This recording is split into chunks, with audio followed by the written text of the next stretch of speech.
Hey guys, welcome back to the Film Loft. I'm Brendan. I'm Luke. And today on the Film Loft, we are turning this white studio space into 10 different visual looks for a fashion piece. Using only 2 crew members and 1 talent, we feature LED moving lamps and a motion control masking technique to create this.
Huge thanks to Bridget Armstrong for coming and modelling for us that day. We'll link all of her socials down below. You can have a look at what she does. So the concept was to have a camera move that seamlessly drifted through all of our different colourful lighting sets and different fashion lighting looks in one move. But we really wanted it to work in 16:9 and 9:16 because I guess in fast fashion advertising nowadays, more eyeballs are actually going to the 9:16. Yeah, that's right. And also, technically speaking, 9:16 gives you a better coverage of the look in that aspect. So I guess the human form can fit better in a 9:16. As much as us filmmakers, we want that nice wide. We want the 16:9. We love the 16:9. But the more you play around with 9:16, I think you can actually use that aspect ratio. I think so, absolutely. We have to adapt to 9:16 because it is here to stay. Yeah, and cameras help with that as well. Yeah, so we shot again on the VistaVision 8K Red V Raptor, which allowed us to have enough resolution for our 16:9, but also not losing a lot of resolution when we go down to the 9:16 correct aspect ratio. So I guess, so that takes us to the big part of this exercise, which is the lighting, because the lighting is what is differentiating each of these scenes of this white void from each other. Yeah, exactly. And so what we did is we ended up putting our stage right in the middle of our lighting truss. Yep. And once we had that, I placed 7 fixtures in the roof that were provided as our wash or backlights. Yeah, so I suppose you don't have to use all 7 fixtures at once. That's right, yeah. Yeah, you pre-rig them up there, so when we are painting the scene, exactly, we could just choose which one. We can choose what we want, and because our talent was right in the middle, we could pre-focus and leave them at those angles and set it up. But on that, the biggest part of this was actually our 2 moving lights that we had in the roof. I know, this gets you very excited, doesn't it? It does, because what it allowed me to do was efficiently paint the set to what we wanted and shape it without actually having to, every time, get up into the truss and physically move a lamp. Yeah, the speed and time saving of, especially when working with just 2 people, of being able to for you to remotely dial in the looks that we want from the console. We both don't even have to stand up. We both just dial it in and we get that. So I guess let's cross down to the studio to talk to you. Yeah. More about moving lights. Absolutely. Back down in the studio, I'm here at my MA control desk.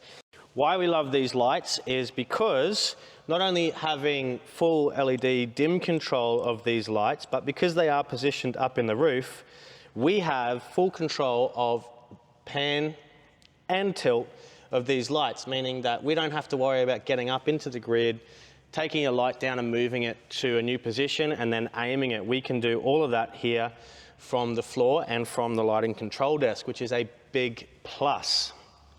Along with being able to control our pan and our tilt, we're able to control our zoom. As you can see here, I'm able to zoom in and out, getting either a fine or wide spread.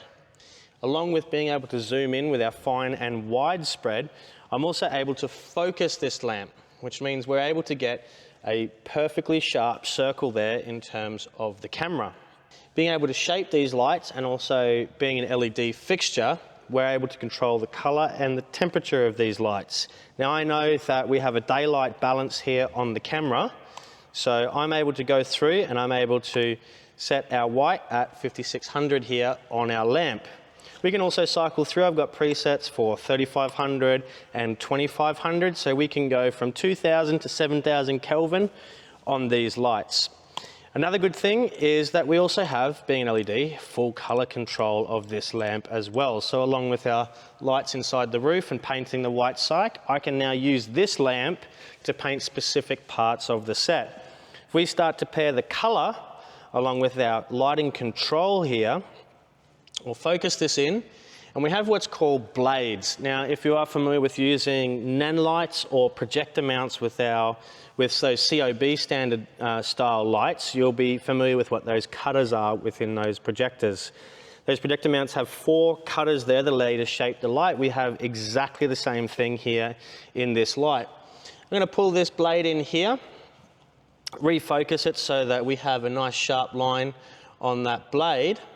And now I can start to show you what these blades can actually do and the control that we have. We have a total of 4 blades inside the lamp. You can see 2 there. I'll bring that bottom one and I'll bring the top one in. Now with these blades, we also have separate control of each blade. Each blade has rotation. So our rotation on that blade allow us to align with the perspective of the lamp, meaning if the lamp's over here and slightly warped, we can rotate our blades to make sure that we have completely straight lines.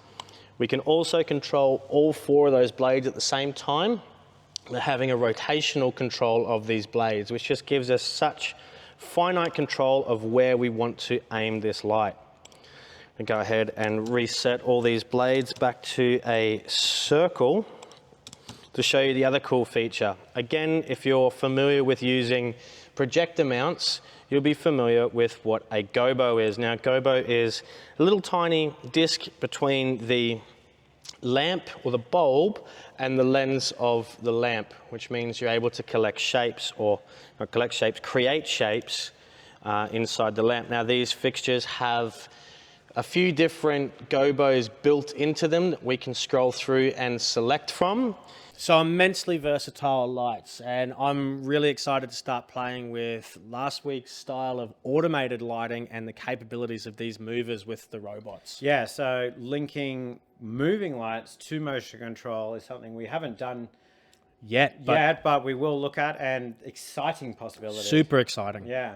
I'm really impressed with these moving lights that, even though they're not a traditional film lighting source, we were able to use the vector scope to actually build a 56 Kelvin preset to get the white to be perfect. Yeah, we did a color match with the film light and on 5600, and then these movers. It's very easy to get red, green, and blue, but like Brendan said, these aren't film lights, so we didn't have a warm white and cool white chip. But we have a CTO slider, and we were able to match that exactly on the vector scope. Yep. And get an accurate daylight. Yeah, it worked out really well. All right, so let's jump into all of the different scenes that we did here. Just a standard silhouette, really. Yes, it's standard silhouette.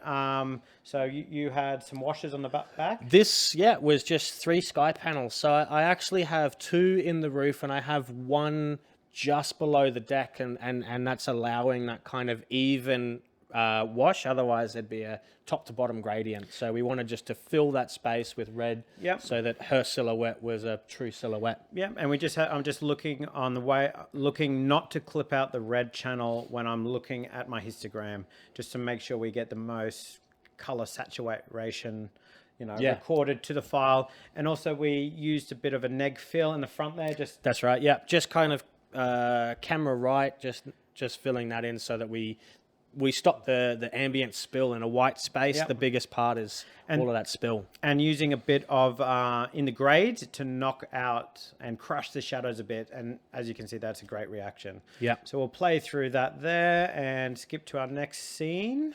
Which is purple. And that's another thing we wanted to convey in our scenes, is we needed to think of what our wash colors were, because we wanted to try and have some separation on the color wheel so that we get that visual difference in set: red backdrop, pink backdrop, and so on. So yeah, cool. So I guess this one here, we had a purple wash. Yep. And then we used our movers to actually put in that white shape. Yeah, so that shape at the background is actually a gobo, which you would have seen just before. We used that gobo, and then again, just using our blades and our blade rotation, we were able to get that nice fine strip on her face, and that is actually bladed to the sides of her face as well. So that's our furthest mover, and just showing that zoom function. Yeah, I mean, we had to like kind of limit her movement in this because it was such a fine area that was lit with a red stripe. Yeah. I love it. It's one of my favorite bits of this piece. Okay, so coming to our third scene here, which is sort of our GTA Vice City inspired look. Yeah, this was honestly probably one of my favorite looks. Really goes to show how effective using a simple gobo can change the ambience of a scene really quickly. And that's what you're seeing there in that textured backdrop. Yeah, I really like the colors here, the baby blue with the purple and the red dress, and then the really warm skin tones. Yeah, we actually used that backlight and just changing her rotation in the set to key her with a Forza 720B and a Fresnel, which good old nice warm hard Fresnel light always works. And we did fill her in a bit on the right with a CRLS and a sky panel. Yep, correct. And a big Octa and CRLS mirror. Yeah, cool. Okay, so yeah, nice look there. Bit of a mistake with the focus. I think at the time I was loading between different motion control files, and yeah, there was just one that just basically entered the wrong number for the focus there. So which I didn't notice on the day, but that is what happens when you're shooting with two crew members. So a bit of a mistake there, but I think that was the only focus issue that we sort of had for the day. I think so. But I still wanted to include this scene in there because, mistakes happen and it's important to talk about them. And yeah, I agree. We you learn and grow from your mistakes, and it's all an experimental space that we're creating here. This is one of my favorite vibes. I think this was our Dune inspired vibe. So the Dune, like the whole, I think at the time we were playing the Dune soundtrack. The Dune soundtrack, yeah. Soundtrack, and we got it, and it really worked because we had our model sort of start down and move up with us, and then we get her to move through the key light, which is in fact a gobo. Moving to our next one. The Matrix one. This is our Matrix. Essentially pixel chasing through the Titan tubes. And obviously the camera rotated here. We'll talk a bit about that when we get to the motion control side of things, but don't be afraid of seeing the stand. I think this was a really good call to, help dress the set and create a very different kind of vibe that I think fit, and sometimes it is okay in a fashion or a creative space to use something like that. So, and we've got like our key lights, in fact, purple, and then our fill light blue. Correct. So this next scene is our Trinity inspired look. Correct. Yeah. So this is the prime example of being able to use our mover as a film light by being able to dial in that 3200. We went a little bit warmer. I think it was around 2500 for this look. Yep. And spot it in. You can see her move through that shape of a circle, and you can actually see, I think, the cut of the lights actually on the top of her head there. Definitely, yeah.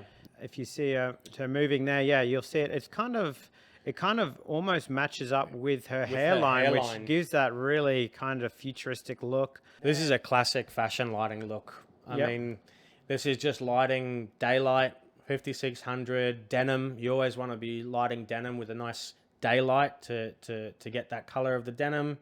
And really just utilizing all of our hard back and soft sources, and then again a gobo in the background there. Yeah, and again having her rise up through frame, you know, gives us a little bit more real estate.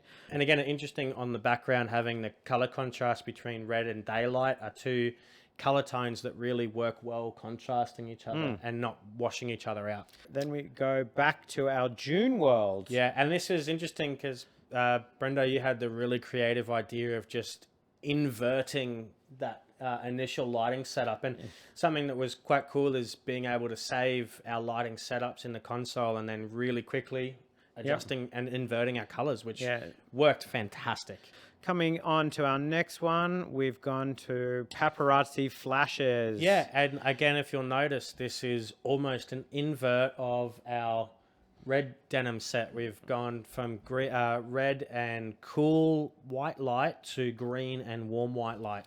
Yeah, and just a bit more contrast on this one here, and the backlight really comes out. Yeah. So using a little strobe effect there as well to create some, you know, and we just basically positioned some Astera tubes in there to get those flashes. Correct. Yeah, we had one on either side, strobing for those simulated camera flashes. Yep, and another really quick, easy one to do. We also had the shutter going on the mover in the background. The mover, so that's giving it that sort of flashing look, which sort of goes with our paparazzi flashes there. So, all right. So this is our final look here. I think we were calling this the Fembot. The Fembot, the Austin Powers Fembot, and this again is probably one of my favorite lighting setups. Just generally speaking, using that pink, white, and purple all together create a great look. But I think what really highlights this is the move, the end move, and we have a very subtle dim of our key light. Yeah, so we start off a bit more silhouette-y, Yep. which is a bit of a tribute to the beginning of the piece, and then the light comes up as we come into the end there. It's kind of cool because we obviously moved our background set piece in here, and then we had a wash from below for that, and then the top lights will be washing over the purple set behind it, and obviously some Astera tubes in there just for some added looks. And that dim is actually a manual dim as well, so I was able to watch the monitor and judge it as we came up. We didn't need to necessarily have this as an automated move triggered through the robot. It was, you know, a little bit of the human touch in there. So I think just as important as the lighting is, the move is equally as important to get this effect. Yeah, so the move we were trying to do was basically how are we going to get from one scene to the other seamless in an interesting manner. So using motion control and a constant velocity allows us to do this. So basically all we did was had a point going from down below the stage to up in the air, clearing our talent. And that move was at a constant speed. So you'll notice in the behind the scenes footage that the camera actually, at the beginning of the move, actually bumps down and then goes up through that first keyframe. So it's getting to its intended velocity at keyframe 1 and maintaining that all the way through to the second keyframe. So this allows us basically to use a mask, and I basically layer the footage on one track, overlap each other on different tracks, and then use a mask to bring in the next scene. Because it's a constant velocity, I can choose when that scene or when that level comes in over the top of the previous level. And as you can see here, it worked flawlessly because of the constant velocity. Yeah, worked really well. And I think for me, a adding point was to work out that lighting and the space, and it's especially there's a 90-degree move in there, which always just is a nightmare for lighting, and but in the end created a really cool effect. Yeah, so adding we played around with the 90-degree move on the day because in theory it worked, and it did work. It did work. But when I rolled the camera 90 degrees, I really exposed everything on that back truss. So all it meant was to cover that up, I had to bring in the the next scene a bit earlier, so we never see that. And because it's all at a constant velocity, I can then move those tracks around on the timeline and get it to be in that perfect spot where we're not we're still seeing her full body and seeing her face, but not seeing the lighting rig as it comes through. Yeah. And I guess in theory, this concept would work with a lot of different movements as long as you have that constant velocity, right? Yeah, so if we got the constant velocity, we could have done this left to right, right to left. We could have actually done a roll going through scenes and continued that. Again, a little bit of experimentation required for that one, but because of the motion control, we can keep doing it. Yeah, and I think all in all, it worked great. I'm stoked with how our end product looks. I think we nailed our challenge. Cool. So if you enjoyed this content today, make sure to like and subscribe. We're going to be putting out content like this every couple of weeks, depending on how busy we are in the studio. Yep. So yeah, come back, see some more. I think next week we're going to try look at doing some food stuff. Yeah. And multiple robots. Very exciting. So automated lighting, multiple robots to create a pretty impossible shot. So we'll see you there. See you there.